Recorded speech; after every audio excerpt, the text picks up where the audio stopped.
Today, on the topic of religious identity in Israel, I have the pleasure of sitting with Rabbi David Stav, Chief Rabbi of the city of Shoham and the chairman of the Tzohar organization. Thank you so much for joining me. I'm very happy to be here. Pleasure for me to talk to you.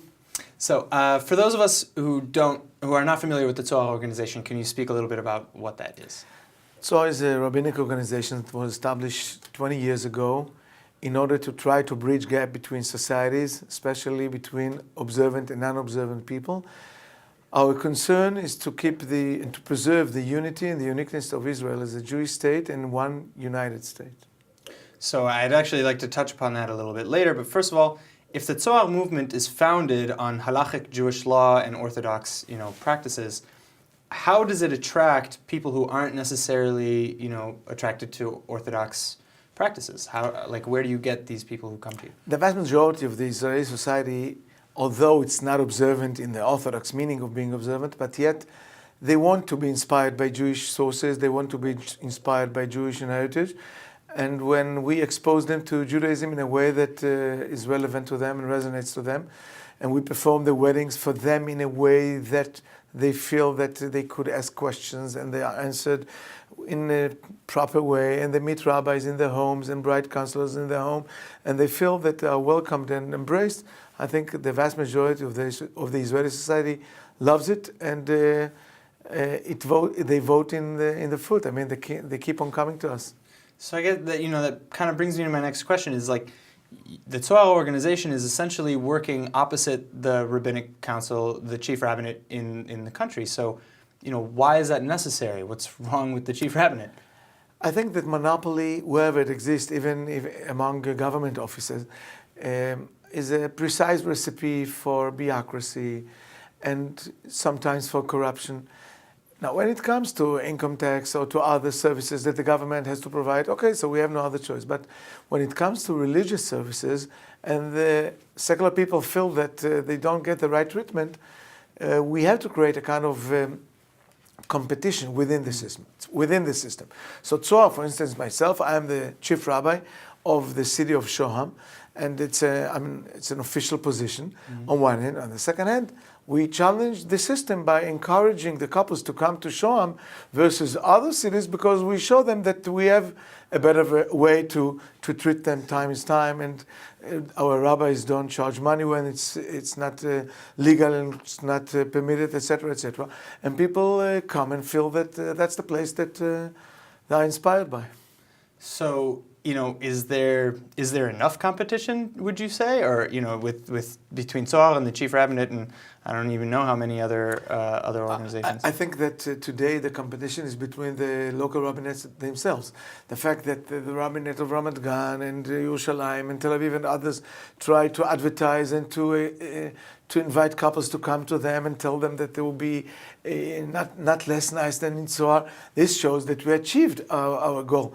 But yet we keep on growing, we keep on expanding our activities. As a matter of fact, we have already more than 5,000 couples that have registered to us, which is more than 25% of the secular society that gets married in Israel.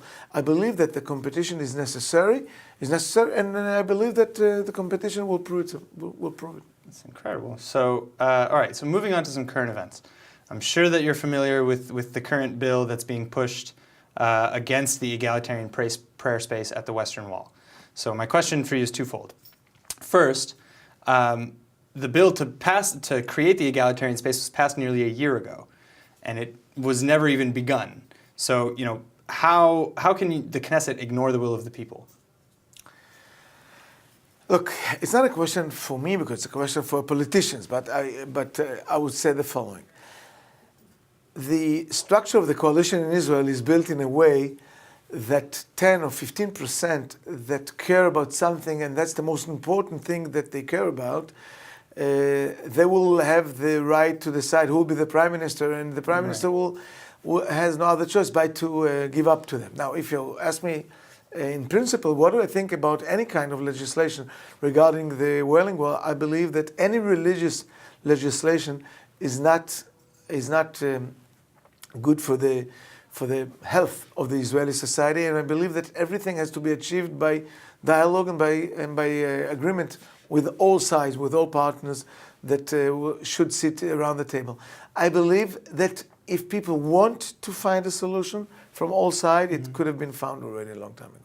So that kind of brings me to the second part of my question. Without even trying to enact the first bill, there's now being a bill pushed to block it and to even fine, mixed gender prayer and fine women who wear talit or put tefillin. Isn't that legalizing sexism and discrimination?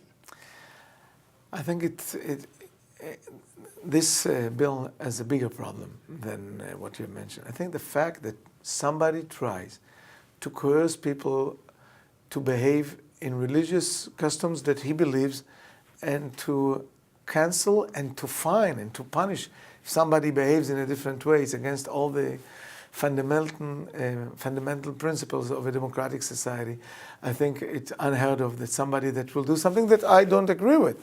But the fact that I don't agree with this behavior will cause him to be punished or to be fined, it's not reasonable. I don't believe that besides gaining some points, political points among his voters, that this bill is going to pass. I don't believe there is any chance for that.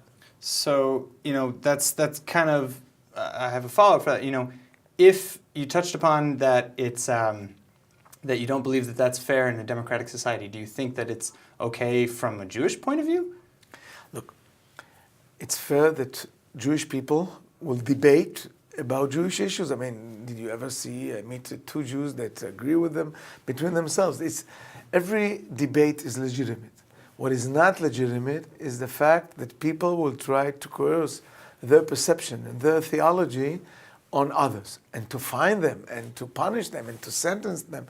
I think that the entire problem began with the fact that people put women that wore talit, put them in jail. This was something that was not reasonable. Even if you don't agree with this behavior, but that's not the place, that's not the way you treat this kind of problems. So then my final question is, what is the solution in your eyes? How can Israel remain a Jewish state while maintaining its democratic voice for the people? I believe that democracy has weaknesses and advantages. And Israel works as a democratic state, but it has to understand that the Jews all over the world feel themselves as a part of the Jewish state. And although they don't want to vote in the Knesset to the elections, but yet their voice should be heard, and there should be kind of a dialogue between the Jews in the diaspora and the Jews here, the secular and the observant Jews here, in order to see how we find solutions in the Kotel, in the Wailing Wall, and in other places. I think that the Wailing Wall is only symptomatic for something which is touching a very sensitive nerve in the Jewish society all over the world. But yet it's only symptomatic to bigger problems that we have to solve, how we treat a society, a diverse society that has so many beliefs. How do we live together? And that's the challenge for this society, for this government. Okay. Well, I really, truly hope that we can figure that out, because it puts us all in danger of, it really does put us in danger of discriminatory practices where the religious practice says, okay, this is the right way to pray, and nothing else is fundamentally okay. I think that I understand the point. I would use religious coercion in very, very rare opportunities, such as the law of marriage and divorce, that this by itself actually cancels the possibility of other denominations to perform weddings here. But there's a difference between something that I believe that preserve the Jewish unity and preserves us as one nation, which I could understand the legitimacy of this bill, and other decisions that do not give any kind of legitimacy to people that have different beliefs, whether they are secular, whether they are conservative or reform. Yeah, I mean, it seems to me to just be divisive for the sake of being divisive. Anyway, so thank you so much for coming in. I truly appreciate it. And you're welcome. I hope you're right about the bill failing, personally. And all right, thank you. You're welcome.